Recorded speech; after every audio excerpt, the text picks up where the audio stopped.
Olá, amigos e irmãos, muito bem-vindo a você que nos acompanha em nosso canal. Muito bem-vindo. Peço a você que nos ajude no nosso canal. Você está nos acompanhando, divulgue para alguém. A nossa intenção é contribuir de uma forma para que o seu dia ou a sua vida seja melhor, tá certo? Talvez algumas pessoas que estão no meu canal, que talvez não seguem mesmo a minha religião, né? Talvez o assunto é muito direcionado à parte religiosa, certo? Mas você pode mandar lá a sua pergunta, mandar uma sugestão para um tema, mas eu quero dizer, temas polêmicos eu não vou comentar. Para mim não é interessante, não é o meu perfil criar polêmica. Não é o meu perfil, tá bom? Meu perfil não é esse.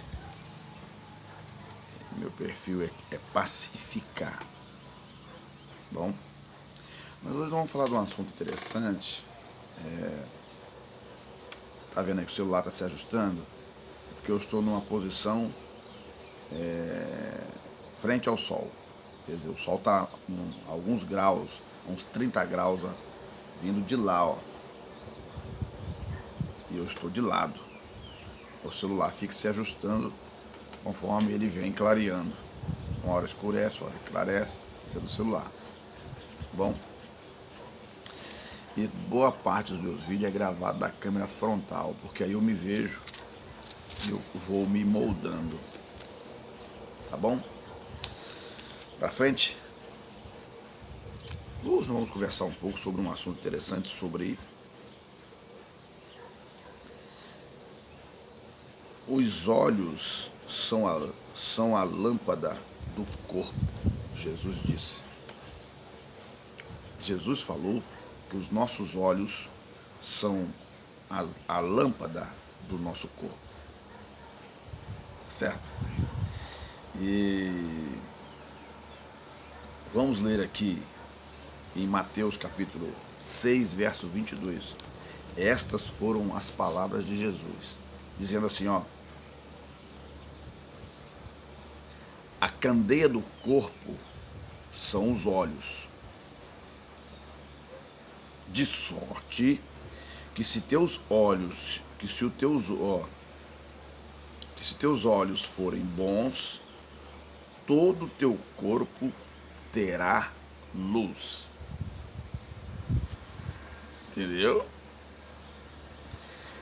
Se, porém, os teus olhos forem maus, o teu corpo será tenebroso ou estará em trevas. Se, portanto, a luz que em ti há são trevas, quão grandes serão tais trevas? Olha, esse foi Jesus que falou. Quer que repita o texto? Vou repetir o texto para você. Repetir para você entender. A candeia, a luz, ó, a candeia do corpo são os olhos. Ou seja, a luz do corpo são os olhos. Se você fechar o olho, você vai ficar em escuridão, ó. Você vai ver o quê? Ver nada. Tá certo? De sorte que se teus olhos forem bons, todo o teu corpo terá luz. Se, porém, os teus olhos forem maus, o teu corpo será tenebroso. Se, portanto, a luz que há em ti são trevas, quão grandes serão essas trevas? Conseguiu aí? Aí eu te faço uma pergunta. De que forma você tem usado a luz do teu corpo? Hoje nós vivemos sempre, em toda a história humana, dependeu-se dos olhos para as atividades. Eu acredito que o olho, ele responde uns 30%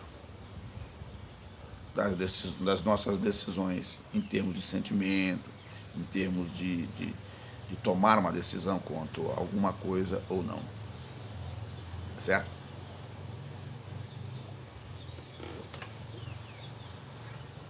Agora nós vamos em Salmos. Desculpa porque eu vou devagar, nós estamos conversando.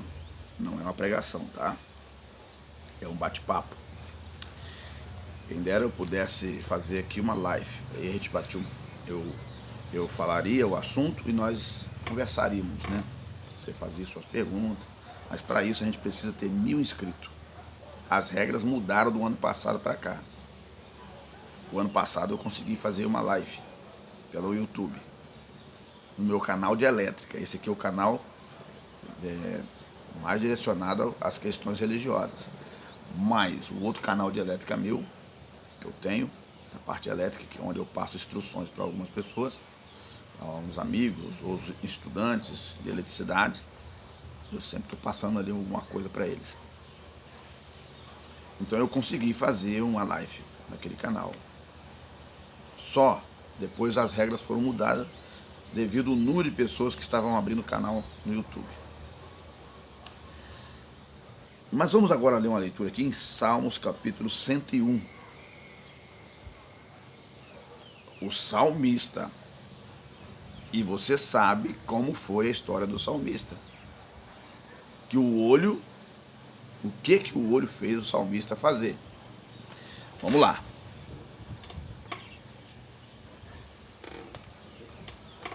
Ele foi perdoado, porque ele se arrependeu do seu pecado.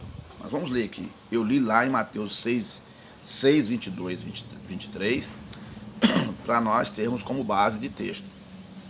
E Jesus dizendo que o nosso olho, os nossos olhos, são a luz do nosso corpo. Mateus 6, 22, 23. Agora vamos ler em Salmo 101, e o verso 3, que diz: Não porei coisa má diante dos meus olhos. Aborreço as ações daqueles que se desviam. Nada se pegará. Aqui está um relato de um homem experimentado em muitas coisas, Davi. E o olho fez Davi cometer um erro muito grande, um erro gravíssimo. A Bíblia diz que o pecado de Davi, ele transpassou, e quando transpassa, a conta fica alta demais.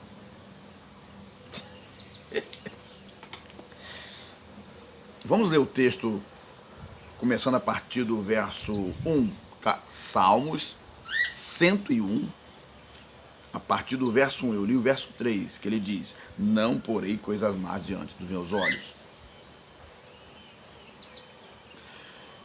Mas vamos ler aqui, Salmo 101, que diz, isso aqui é um salmo de louvor. Cantarei a misericórdia e o juízo a ti, Senhor, cantarei. Portar-me-ei com inteligência no caminho reto. Quando virás a mim? Andarei em minha casa com um coração sincero. Verso 3. Não porei coisa má diante dos meus olhos. Aborreço as ações daqueles que se desviam. Nada se me pegará. Ou seja, nada dessa gente, desse tipo de pessoa, me pegará a mim. Aqui ele está fazendo uma promessa de que ele não se envolverá mais com essas coisas, com coisas ruins. O verso 4. Um coração perverso se apartará de mim, não conhecerei o homem mau. Quando você lê a partir do verso 4, você passa a entender que é o próprio Deus que está falando com ele. Pela forma que é dirigido o texto daqui para frente. Veja bem, até o verso 3, dá-se a entender que é o salmista. Do verso 4 para frente, dá-se a entender que Deus está falando com ele. Porque no verso 2, no verso 2 ele diz: Portar-me-ei com inteligência no caminho reto. quando virás a mim? Esse é o salmista. No verso 3 ele ainda, andarei na minha... O verso 2 ainda, andarei em minha casa com um coração sincero. Verso 3 ele diz, não porei coisas más diante dos meus olhos. E aborreço as ações daqueles que se desviam. Nada dessas coisas, ou seja, nada se me pegará. Quando você lê o verso 4, dá a impressão que Deus entra em cena.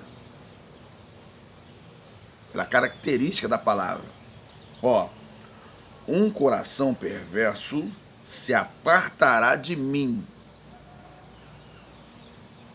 Não conhecerei o homem mau. Tá entendendo? Quando você vê que a questão não conhecerei, né?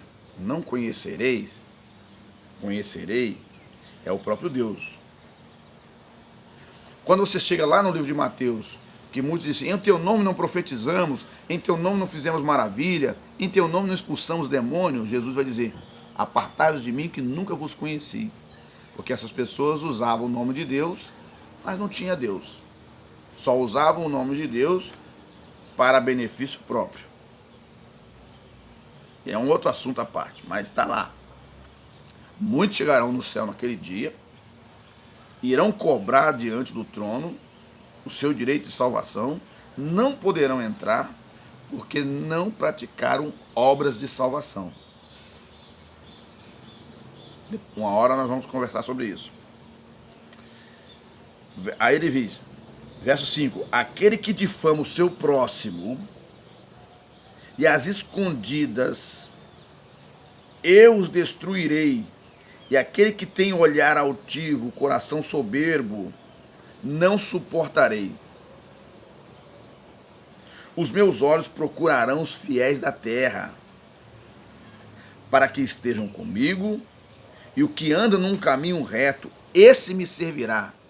Não é Deus que entrou em cena aqui? Porque lá em cima, no verso 2, Davi cobra ele. Cobra a presença de Deus. Ó, portar-me-ei com inteligência no caminho reto. Quando virás a mim? Agora você vê aqui embaixo que o texto ganha outra forma. Já não é mais Davi que está falando. É Deus agora dizendo a ele. Ó, verso 6. Os meus olhos procurarão os fiéis da terra, para que estejam comigo, e o que anda num caminho reto, esse me servirá.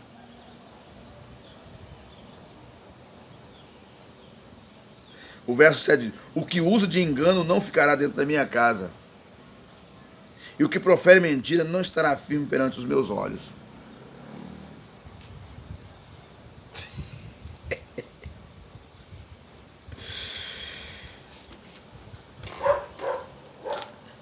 Quem escreveu esse salmo foi Davi, mas você sabe o que aconteceu com ele? A Bíblia diz, hoje eu quero falar do olho. E o olho, se nós usarmos ele bem, todos os sentidos das nossas vidas, todos os membros do nosso corpo, se utilizarmos corretamente, não cometeremos infração.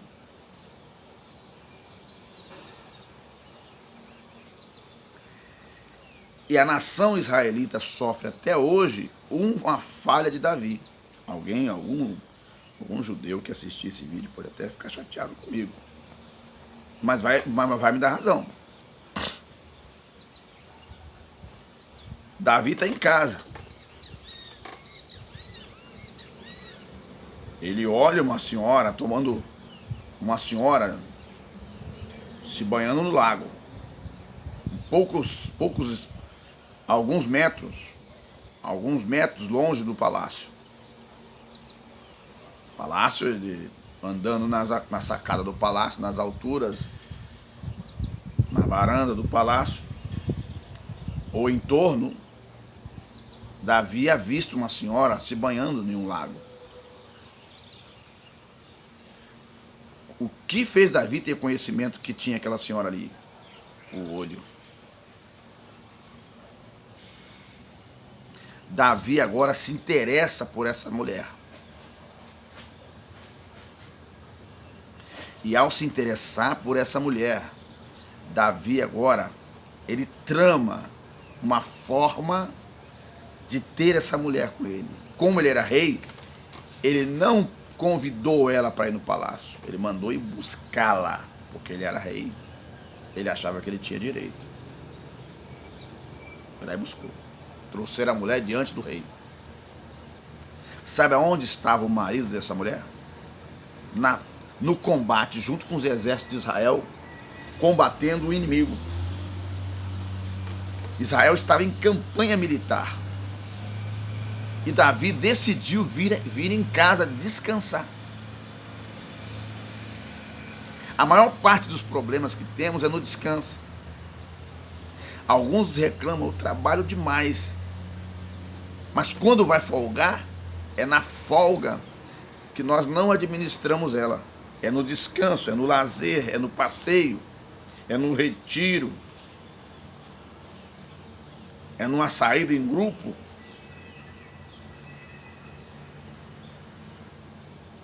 Que se nós não vigiarmos, nós erramos. Então, Davi agora, ele olha aquela mulher, deseja a mulher, convida a mulher, ou chama a mulher para ir para... Manda os soldados buscar a mulher lá na casa dela. Ela foi. Ela tinha que respeitar, era o rei.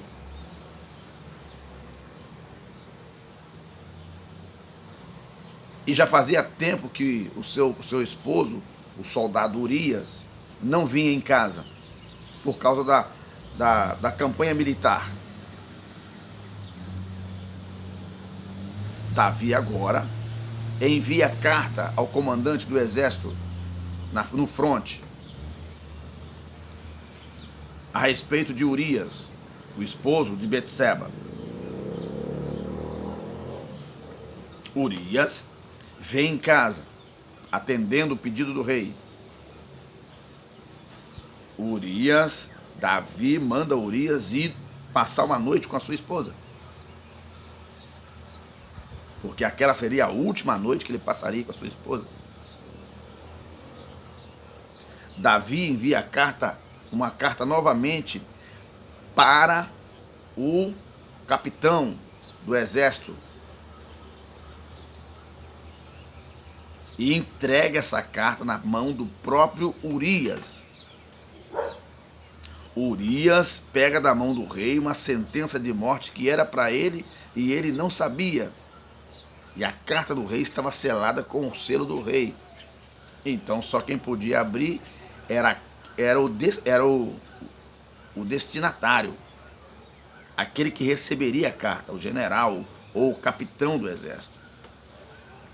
Davi segura aquela carta, e Urias segura aquela carta, e o rei fala assim: Urias, vai dormir em casa, passa essa noite na sua casa, amanhã cedo você levanta e leva essa carta para mim.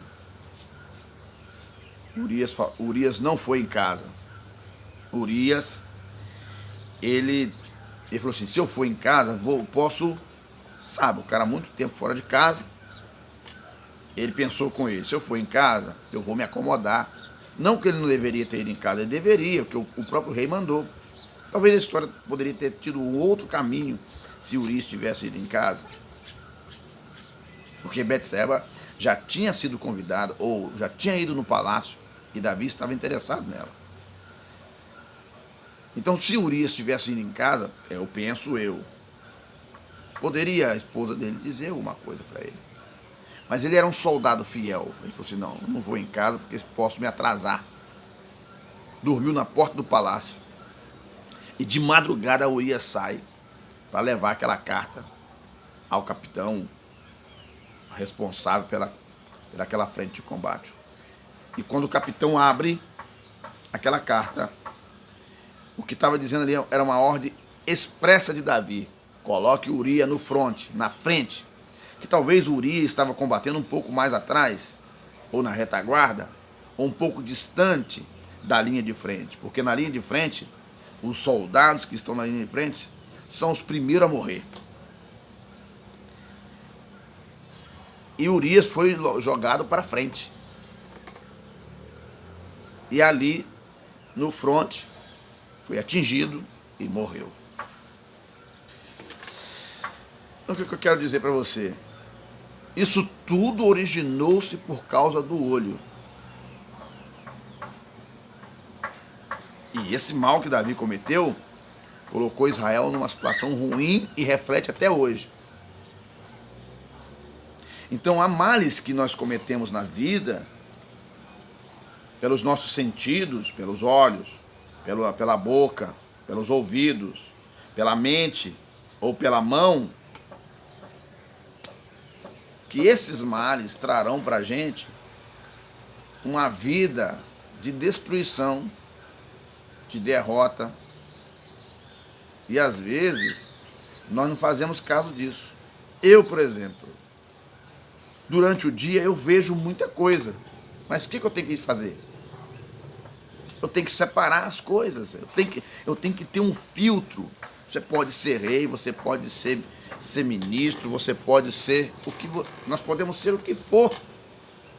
Mas se nós não tivermos domínio do nosso próprio corpo, como nós vamos? A Bíblia diz que nós temos que ter domínio próprio, né? Equilíbrio. Lá na carta de Pedro diz que nós temos, não sei se é 2 Pedro capítulo 5, né? Verso 8, se não estou enganado. Acho que eu só sei que é 2 Pedro 5, entre os capítulos 5 a 8, mais ou menos, que diz assim: sede sóbrios. Tudo pode estar desequilibrado ao redor, mas você precisa ter domínio de si. Agora,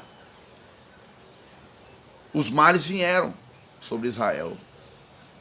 Resumindo tudo isso, nós precisamos ter muito cuidado com aquilo que vemos.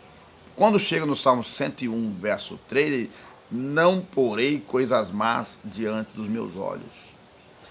Para um cristão, às vezes eles acham que coisas más é apenas quando ele liga a televisão para assistir alguma coisa. Nem tudo que você assiste num aparelho de TV é mal.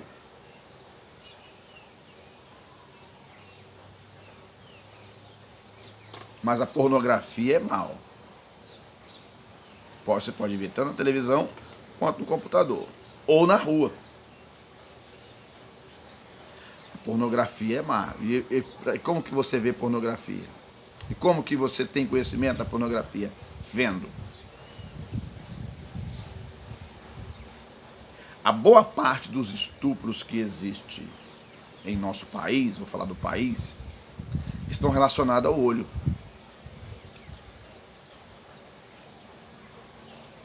A camarada fica olhando uma mulher, uma moça, e maquinando o que fazer para ter aquela pessoa. Boa parte das traições que existem, das relações extraconjugais, estão relacionadas ao olho. Pessoas que usam mal o seu olho. Tá entendendo? Você pode ser o que você for. Nenhum homem está imune a esses males. Agora, se ele procurar a viver uma vida discernindo as coisas que vê, ele terá menos probabilidade de cair numa inflação do olho.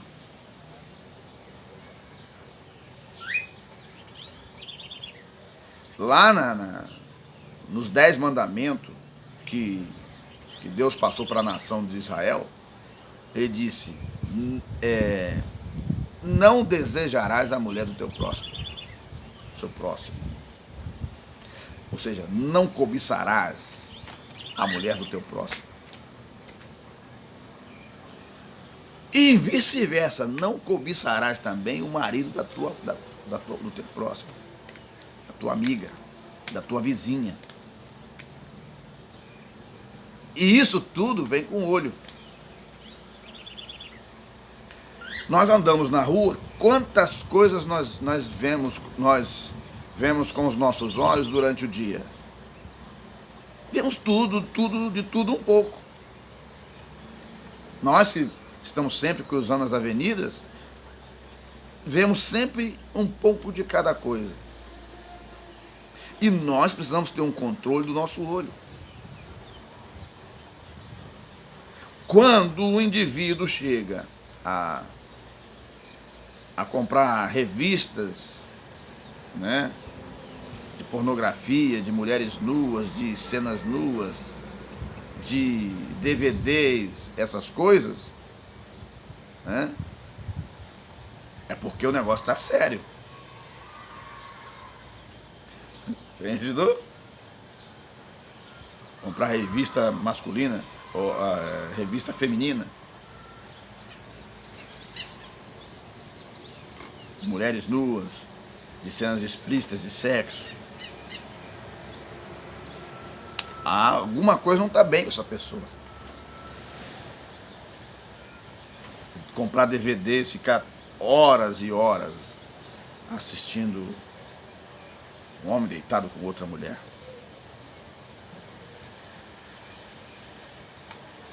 Estranho, né? Principalmente para um cristão. É daí que vem as traições, é daí que vem a má vivência. Eu não estou dizendo que isso é uma situação que se aplica a todas as pessoas. Não. Mas há uma parcela de pessoas na sociedade que são induzidas nesse aspecto, nesse tipo de comportamento. Que mesmo sendo um cristão, ainda não se libertou disso. Jó falou que ele não poria os seus olhos numa virgem. Quando você lê esse texto, isso significa que Jó evitaria olhar de maneira estranha para uma virgem, ou seja, para uma moça. Porque você já viu no texto que Jó era um homem casado. Você está entendendo? Ele era um homem casado. Então, ele precisava ter agora uma postura diferenciada. A partir do momento que um rapaz, uma moça, decide se casar e viver junto, encerrou ali muitas coisas que faziam, agora eles assumem a condição de casado. Agora, ele vai ter uma postura. Quando você lê lá o livro de Provérbios, diz que o escritor do provérbio disse: tinha muitas moças talentosas, mas entre 1000 encontrei somente você, a minha amada, a minha escolhida.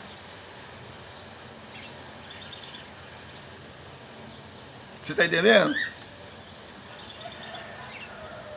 Então, quando nós tomamos uma decisão nas nossas vidas, nós temos que tomar uma decisão com juízo. Porque senão nós acabamos contribuindo para que a nossa sociedade seja uma sociedade violenta, sem Deus na vida, sem sucesso, devido aos insucessos que os seus pais passaram. Você está entendendo? Então nós temos que tomar cuidado com o nosso olho. O que eu estou olhando?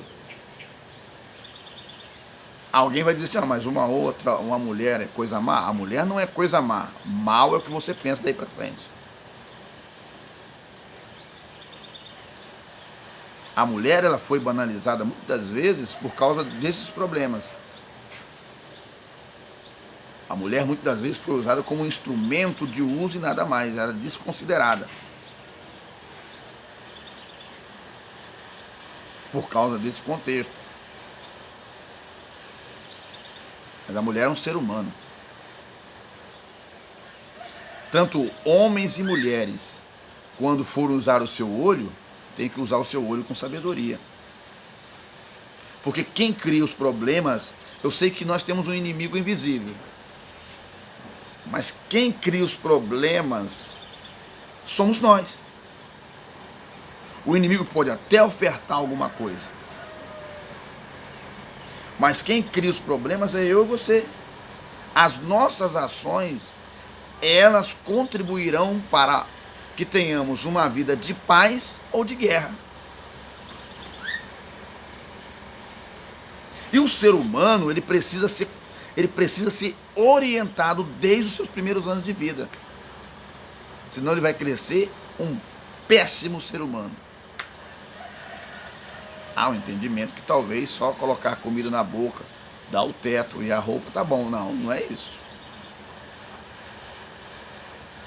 O ser humano precisa ser orientado, porque a sociedade já está inclinada, parte da sociedade já está inclinada a uma diversidade que eu, particularmente, sou contra. Só causa mais tumulto. Não existe uma explicação plausível para o que eles defendem. Só gera mais tumulto, gera mais doenças, geram mais confusões, geram mais pessoas presas, geram mais pessoas morando na rua, geram mais miséria, geram mais crime, mais pessoas violentas. Então todos nós, eu e você, nós somos corresponsáveis pelo comportamento da sociedade. Mas isso começa dentro da nossa casa. E às vezes, nós temos que monitorar o que os nossos filhos veem. Tem filho que parece que ele manda na casa. Um pai, um homem com bigode de todo tamanho, a mãe também, perderam a autoridade da casa. Simplesmente por causa dessa condição, tadinho do meu filho. Aí depois que o bichinho está na mão da polícia, ou está induzido por outra organização aí, aí que vai acordar. Poxa, é tarde. O que meus olhos estão vendo? Não porei coisas más diante dos meus olhos. Jesus disse: os olhos são a candeia do corpo. Os olhos são a luz do corpo. Se os meus olhos forem bons, o meu corpo todo será luz. Mas se os meus olhos forem maus, o meu corpo será trevas. Então cuidado, muito cuidado, meu amigo, minha amiga, o que você anda vendo com seus olhos. Vale a pena você continuar desse tipo? Vale a pena você seguir nesse conceito? Se não vale, você possa observar isso. E nós conversamos